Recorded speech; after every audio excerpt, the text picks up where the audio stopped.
My first game is I now scrolled down to it. Obviously, going to be Horizon Dawn, Horizon Forbidden West, not Horizon Zero Dawn. So obviously, I've been looking forward to this game for a very long time, and I was kind of hoping it would be a launch game, and it's not. But that's actually okay because this means that it's going to be a full PS5 game.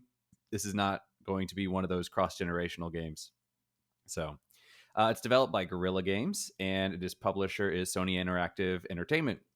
So we're not quite sure when it'll be coming out, but it will be coming out either quarter 3 or quarter 4, 2021. So in time for the holidays this next year. And as I said, it's going to be PlayStation only. So basically, if you've played Horizon Zero Dawn, you kind of already know what to expect in this game. The gameplay is not going to be all that different. We're probably going to have access to a few new tricks and stuff, you know. I would imagine Aloy's going to have some new weapons. She's going to have some new arrow types. We're also definitely seeing new kinds of machines, while we're also seeing some of the older machines. So if you watch, there's a part where she's underwater and you see one of the gator machines. I can't remember what they're called, a Snapjaw or something like that. So she's got, so we're seeing some of the older ones. We're also seeing these newer ones, like these big mammoth looking things. And the turtle looking things. I can't remember any of their names, but they look like animals, so I can say what they look like. But yeah, so they have all these new machines that she's going to be dealing with. She's in a new place. She's in the Forbidden West. In the original game, basically, people call it the Forbidden West because you should not go there. It's just all bad news and nothing good comes out of it. So it's forbidden, thus the Forbidden West. And the Forbidden West is in the U.S. So if you play the original game, it takes place in the heart of the USA. I think there's, I think around Detroit is kind of one of the main central areas of it. Everything's kind of scaled down. So, you actually span several states within the game, but it doesn't feel like several states worth of space. This game's going to be a little bit bigger. It's going to cover basically from Utah all the way up to the West Coast. So you're going to have a lot of space out there.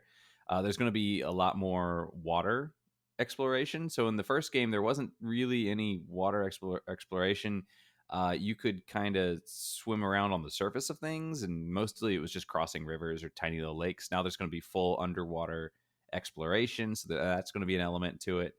And they have new tribes. So these new tribes, some of them are going to be friendly, like in Horizon Zero Dawn. Some of them are going to be hostile. And one of the hostile ones have figured out how to hack the machines and take them over, similar to how Aloy has done it.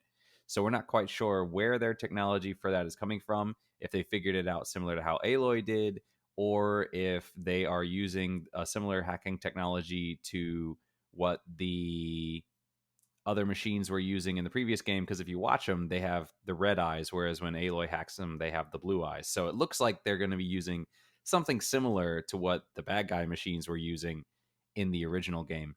And it does look like, if you've played the game, there's a character Silence, and he's very important in terms that he's the one that kind of guides Aloy and teaches her how to hack these machines. And he's the one that he's been doing kind of this research on the old ways that basically gets Aloy up to speed much, much faster than she would have if she was, doing everything on her own. So he's basically kind of gone on a similar journey, but started a lot longer. So he's kind of like a mentor, but he definitely has some nefarious goals. And so it looks like he might have been the one to kind of help these guys out and figure out how to hack machines, because we do see him in the trailer as well. So it'll be interesting to see what he's doing around there.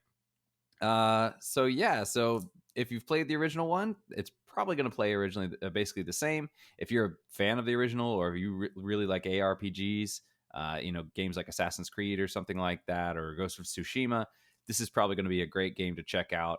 And it's going to be a PS5 exclusive, and it's made by a first party. I think it's going to be probably one of the games that's really going to be featuring what the PS5 can do. So I'm looking very forward to this. Okay. So you said quarter 3, quarter 4. How reliable do you think it is to be coming out in 2021? Do you think this is a guarantee, like Deathloop? I mean, Deathloop has an official date. Yeah, I would say it'll probably be quarter 4. That would be my guess, because a lot of things do get delayed nowadays. So I think quarter 3 is kind of the original goal, but then they don't want to set an official date because they're not quite sure. So I would say though that it probably will be released in quarter four, just because I think they do want to have it out in time for the holidays. So I think this would be something that they're really kind of gunning for that. And I mean, it might end up being kind of a cyberpunk 2077 situation where maybe they might release it and they probably should have put more time into it. That's definitely a possibility. But I would say I'm like 85, 90% sure that it will release at some point in 2021. And also, we don't know quite how far into development they are. So we know that we've seen uh, we saw footage of it a while back, so we know that they've been working on it. And basically, shortly after the original one was finished, one of the voice actresses from the original one said that they were already working on the second one. So it looks like basically either, around the time it was finished or maybe right after it finished, they started working on this. So the first one was released, I'm trying to remember, was it 2017, 2018? So they've had a few years of development on it. So I would say it's pretty safe to assume it'll release this year. Okay. Um, Now, given that you played the first one and I still have the first one on my list on PC to buy, um, what do you hope that they change? What's a mechanic you didn't like in the first one, or something that really were like, oh man, this sucks. I hope they fix this in the next one. I couldn't think of any mechanics I didn't really like that I felt sucked, but there were things that I felt that they could improve on.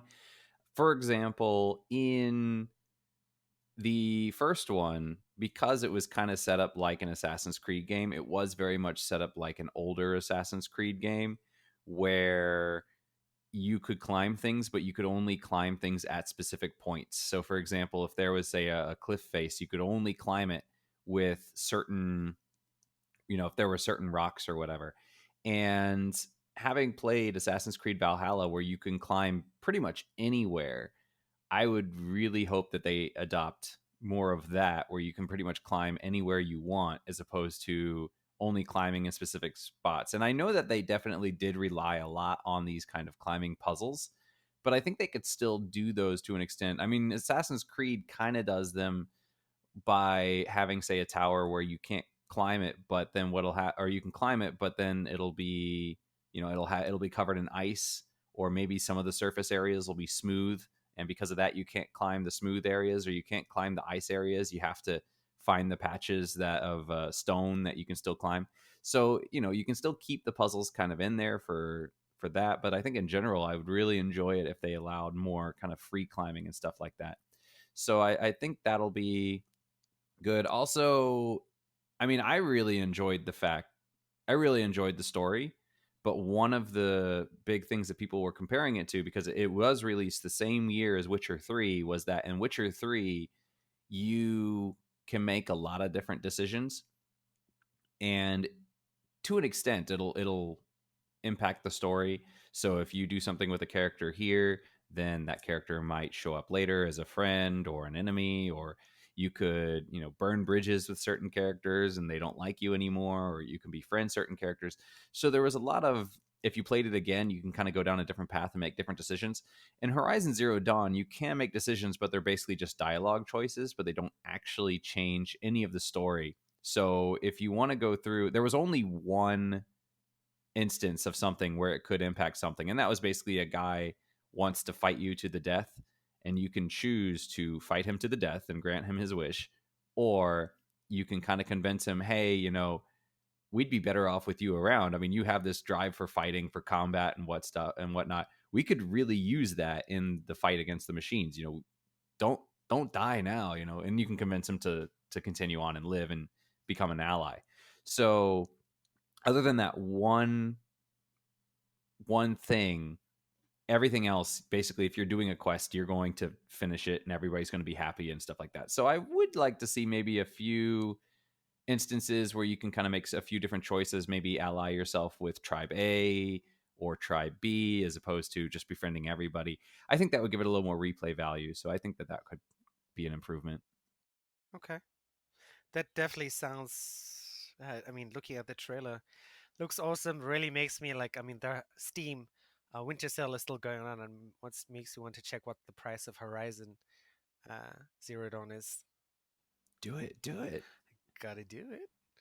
It's an amazing game. It's one of my favorite, and the bow combat is phenomenal. I mean, it was just great. What Ghost of Tsushima did with melee combat, Horizon Zero Dawn does that with ranged combat. It's just very well done, very dynamic, and it's a lot of fun.